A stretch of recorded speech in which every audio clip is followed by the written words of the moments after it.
বর্তমানে পশ্চিমবঙ্গের সবচেয়ে যেটা সমস্যা সেটা হলো স্কুল শিক্ষক নিয়োগ, এবং স্কুল শিক্ষক নিয়োগ না হওয়ার জন্য পশ্চিমবঙ্গের প্রতিটি স্কুলে শিক্ষক সংকট কিন্তু রয়েছে। এবং সেই শিক্ষক সংকট মানে শিক্ষা দপ্তরও বুঝতে পারছে যে শিক্ষক সংকট রয়েছে, কিন্তু শিক্ষক সংকট থাকলে এই শিক্ষক সংকট কিভাবে সমাধান করে নতুন নিয়োগ করা যায় সেই প্রচেষ্টা কিন্তু আমরা কোনোভাবেই খুঁজে পাচ্ছি না, কোনোভাবেই আমরা সেভাবে কোনো ভালো রকম দিক দেখছি না। তো এখন বিষয় হচ্ছে, এই মুহূর্তে যা পরিস্থিতি তাতে কিন্তু শিক্ষক নিয়োগ খুবই প্রয়োজন। এর আগের দিন আমি ভিডিওতে তোমাদেরকে বলেইছিলাম, এবং তোমরা দেখেছো পেপার কাটিংগুলো আমি আপলোড করেছি, যেখানে শিক্ষক সংকটের জন্য স্টুডেন্ট ভর্তিই হচ্ছে না, কোনোভাবে ভর্তিই হচ্ছে না। তো যেখানে টিচার নেই, একাদশ দ্বাদশের টিচার তো নেই, তো সেখানে টিচার রিক্রুটমেন্ট খুবই জরুরি। তো এখন ভোট পর্ব শেষ হয়ে গেছে, নতুন করে রিক্রুটমেন্টের কোনো রকম বাধা আপাতত কিছু তো দেখতে পাওয়া যাচ্ছে না।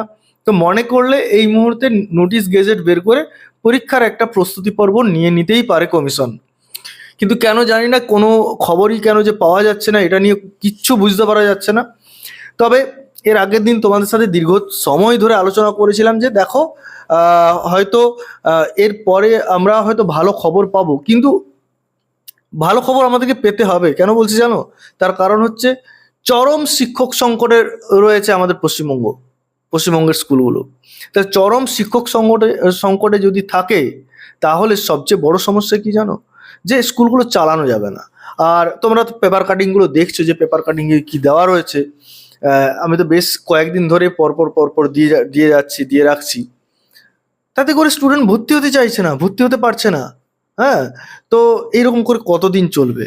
আমরা চাই দ্রুত নিয়োগের প্রক্রিয়া শুরু হোক, দ্রুত যাতে নিয়োগের প্রক্রিয়া শুরু হয় তার জন্য প্রত্যেককে এগিয়ে আসতে হবে, আওয়াজ তুলতে হবে, এবং সর্বোপরি যাতে এই নিয়োগ হয়, এই নিয়োগ সম্পন্ন হয়, সেই দিকে সরকারের দৃষ্টি অবশ্যই রাখা দরকার আছে। কারণ এইভাবে দীর্ঘদিন ধরে চলতে থাকলে সত্যি স্কুলগুলোর পক্ষে একটা রুগ্ন অবস্থায় পরিণত হচ্ছে দিনের পর দিন। সবসময় আমাদের চ্যানেলের পক্ষ থেকে আমরা চাইবো যে খুব দ্রুততার সাথে শিক্ষক নিয়োগ প্রক্রিয়া যেন শুরু হয়, এবং তার জন্য নোটিশ গেজেট যেন বেরোয়, সেই দিকেই আমরা তাকিয়ে আছি। দেখা যাক কি হয়। প্রত্যেকে আওয়াজ তোলো এবং কমেন্ট করে এই ভিডিও বেশি করে শেয়ার করো, এবং প্রত্যেকের কাছে যাতে পৌঁছায়, প্রত্যেকে যাতে একটু করে মোটিভেট হয়, এবং প্রত্যেকে যেন এইটার জন্য, নতুন শিক্ষক নিয়োগের জন্য যেন পজিটিভ হয়।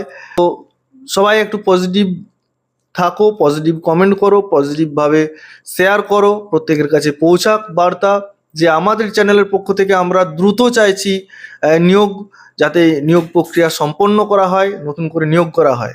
ঠিক আছে, তো আজকে এই পর্যন্তই। সকলে ভালো থেকো, সুস্থ থেকো, এই বলে আজকের ভিডিও এখানেই শেষ করছি। ধন্যবাদ।